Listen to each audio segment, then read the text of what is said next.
이재명을 만든 사람이 누구냐? 이준석이죠. 이 퍼즐이 맞아 떨어지면 모든 게 설명이 된다라는 거죠. 반갑습니다. 김영현 TV입니다. 자, 시시때때로 별보는 정치 훈수 1인자 김종인이가 이런 말을 했습니다. 대통령과 맞짱 뜬 이준석 보통 용기 아니야. 그러면서 한국에 마크롱을 기대한다라고 했습니다.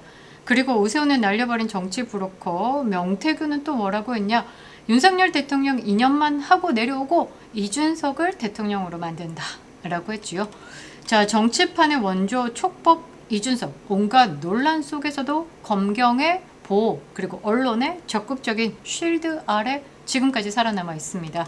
다른 정치인들이요, 성상납 사건의 주인공이었다라고 하면 진즉에 나가리 쳤겠죠.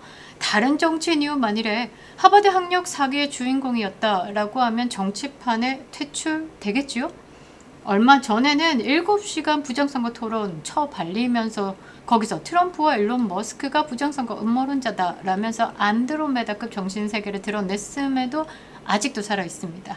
사전투표가 조작이다라고 하면 정계를 은퇴한다라고 하더니 아직까지 숨쉬고 있습니다. 왜일까?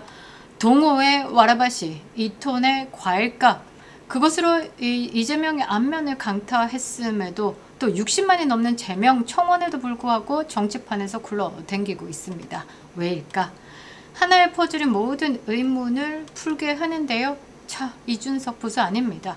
여기에 더해서 이재명을 만든 사람이 이준석이다. 이 퍼즐 하나면 지금까지 모든 것이 맞아떨어진다라는 거죠. 오늘 그 퍼즐을 맞춰드리도록 하겠습니다. 선구독, 후시청, 댓글, 공유, 알림 설정 꼭꼭 부탁드리도록 하겠습니다. 왕을 만든 남자 이준석의 퍼즐 맞춰드리겠습니다. 이 다음은 왕이 된 남자, 그리고 3탄은 왕을 죽인 남자가 여러분들을 기다리고 있습니다. 멤버십 가입으로 응원 주시는 모든 분들께 감사드리겠습니다. 감사합니다. 자, 지금까지 이준석 논란 한번 지켜봐야 됩니다. 첫 번째, 성상납 의혹 부분, 대전 유성의 룸살롱 성상납 의혹, 자료가 없는 거 아닙니다. 증거는 차고 넘치죠. 자, 성상납을 받았다라는 거는 공소시효 만료로 처벌이 어렵게 됐습니다만 그 처벌이 어려운 거지 증거가 없는 건 아니다라는 거죠. 명예훼손을 했다라고 하면서 가로 세로 연구소를 이제 고소를 했다가 되려 역풍 맞아서 무고죄로 검찰에 송치가 됐습니다. 자, 온갖 논란 속에서 퇴출되는 과정에서 프레임을 확 전환합니다. 뭐라고 전환하냐면 윤핵관이 나 당대표를 공격하고 있어. 피해자 코스프레 하면서 지지층을 결집을 했죠. 자, 그리고 당을 쫓겨납니다. 성상납이 계속해서 거듭거듭 경찰 조사를 이어가면서 성관계로 이 프레임이 바뀌면서 성관계에 대해서 증거가 없다, 증거 불충분으로 사건이 사라졌습니다. 기억하시기 바랍니다. 자, 두 번째, 하버드 학력 사기 의혹. 10년을 넘게 본인의 하버드 학력에 대한 구린내가 풀풀 풍기다라고 하면요, 아포스티오 공증 하나로 끝내면 되는 겁니다. 그런데 의혹을 제기하는 사람들에게 고소고발 남발하면서 마지막엔 로그인 쇼까지 해대면서 하버드 학력 맞아요 라고 얘기를 하는데 그 맞아요가 네 입으로 나올 필요가 없고 종이 한 장으로면 끝난다라는 거죠. 자, 그런데 이준석은요, 언론의 보호 아래 아직도 버티고 있습니다. 복수 전공, 2022년 이 하버드 회의에서 처음으로 복수 전공에 대한 이야기가 나왔고요. 2026년 7월에서야 이제 복수 전공자가 최초 탄생합니다. 하버드 역사상 390년 역사상 처음으로 복수 전공자가 탄생하는 거죠. 그런데 15년 전부터 이준석은 복수 전공자다. 컴퓨터 사이언스 경제학 학사 졸업이다 라고 하고 있습니다. 자, 그러니까 저기 3세계에서 와가지고 이제 우리나라 뭐 유학생이다 라고 치면요, 서울대에서 법대와 의대를 동시에 4년 만에 공부하고 본국으로 날아가가지고 정치질 하는 거랑 똑같습니다. 자, 그런데 그 복수 전공 이력으로 문제가 되니까 joint concentration이다 라고 말을 바꾸면서 요리조리 피해 다니다가 이번에 6.3 조기 대선에는 다시 그 복수 전공 이력을 들고 나와가지고 이 후보 등록을 합니다. 성관이가 몰랐을까? 알면서 받아준 것일까? 해외에서 수학한 자들은요, 아포스틸 공증 서류를 냅니다만 이준석만큼은 아포스틸 공증 서류가 아니라 집에서 촥촥촥 프린트아웃한 서류를 들이밀었다라는 거.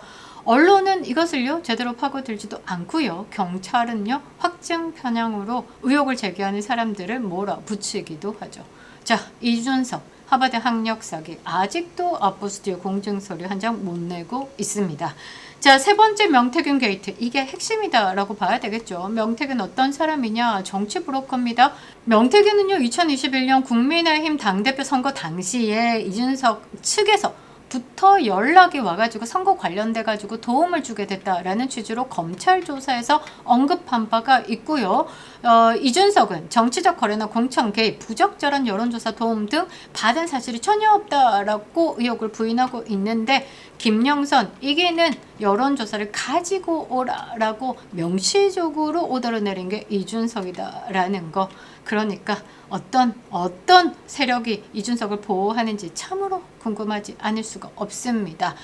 자, 정치 브로커 명태균, 이준석 뿐만 아니라 칠불사 회동에도 논란이 됐고요. 명태균은요, 홍준표를 협박하기 시작했습니다. 대선 주자로 뛰겠다라는 홍준표를 내리앉히고 하와이로 보낸 게 명태균이 아닐까 이런 생각을 하는데요.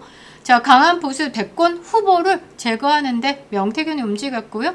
이준석이 그 흐름의 한 가운데에 있었습니다. 그런데 오세훈은 명태균 게이트로 벌금 1,000만 원 때려맞고 유죄 받았습니다. 대법원에서 확정 시에 피선거권 5년 박탈됩니다. 윤석열 전 대통령도 명태균과 관련돼 가지고 재판을 받고 있습니다. 그런데 이준석은 어떻습니까? 명태균으로부터 아주 자유스럽죠. 명태균 게이트에서 가장 핵심 있는 인물이면서 가장 안전한 인물이 이준석이다라는 거. 칠불사에서 코 파고 땅 파던 게 이준석이었는데요. 왜 안전할까 궁금하지 않습니까? 자, 그러면 조기 대선을 돌아봐야 되는 겁니다. 오늘 이것이 제가 핵심이다라고 여러분들에게 전해드리고 싶은데요. 2025년 조기 대선 이준석이가 개혁신당 후보로 나왔습니다. 그런데 이 출마가 단순한 출마냐? 아니죠. 명태균이 홍준표 후보를 쳐냈고요. 강한 보수 대권 주자들 먼저 제거했습니다. 그리고 김문수 후보, 이준석이 동시에 나섰죠. 이준석 얼마 득표율이었냐? 8.33%. 보수 유권자들의 표가 갈렸습니다. 자, 선거 결과를 보십시오. 이준석의 8.33%, 이재명과 김문수의 8.27% 표 차이. 자, 이준석이 단일화를 했거나 출마하지 않았다라고 하면 어찌 됐을까? 이준석이 이런 말을 했습니다. 선거 이틀 전에 말이죠. 세밀한 조사와 데이터 분석에 따르면 김문수 후보는 분명히 졌고 단일화 여부와 관계없이 어떠한 방법으로도 이길 수 없다.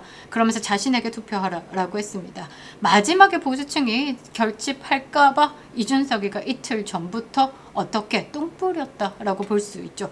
뚜껑을 열어보니까요. 단일화를 했더라면 이길 수 있었습니다. 김계리 변호사가 뭐라고 했습니까? 민주당 이중대 직거래를 해가지고 이재명에게 정권을 헌납한 1등 공신이 됐다. 당의 자산 25억 참 부럽다. 라고 말이죠.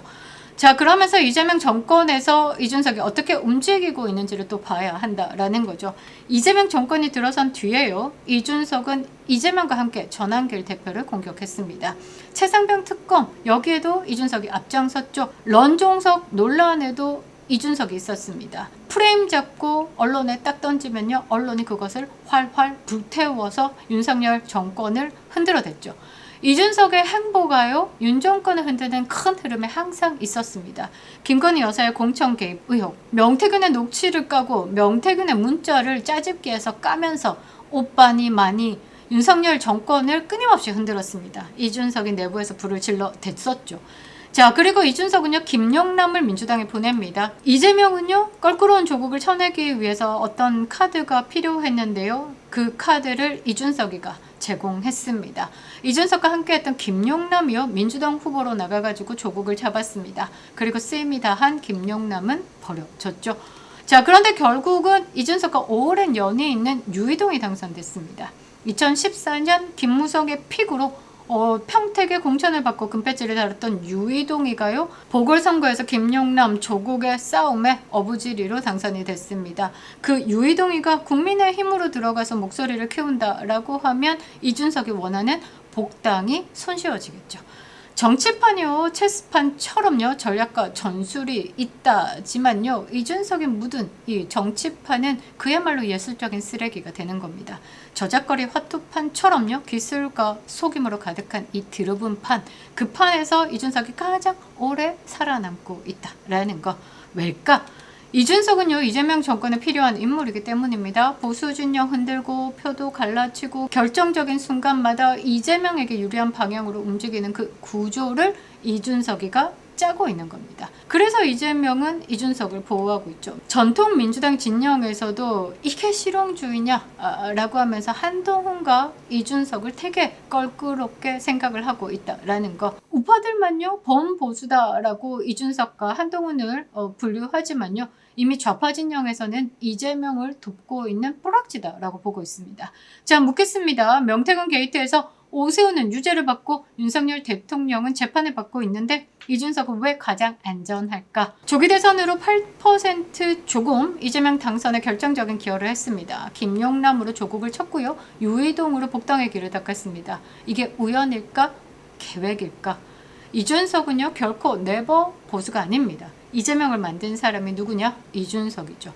이 퍼즐이 맞아 떨어지면 모든 게 설명이 된다라는 거죠. 다음 편에서는요, 왕이 된 남자 이재명에 대해서 여러분들에게 정리해드리도록 하겠습니다. 예술적인 쓰레기판에 뒹굴고 있는 이준석. 사전투표가 조작이다라고 하면 정계를 떠나겠다라고 했습니다. 이준석을 쳐낼 수 있는 건요, 정치판에서는 힘든 것 같습니다. 우리 국민의 손에 달려있다라는 거, 더 이상 이준석에게 속지 맙시다. 김영민 TV였습니다.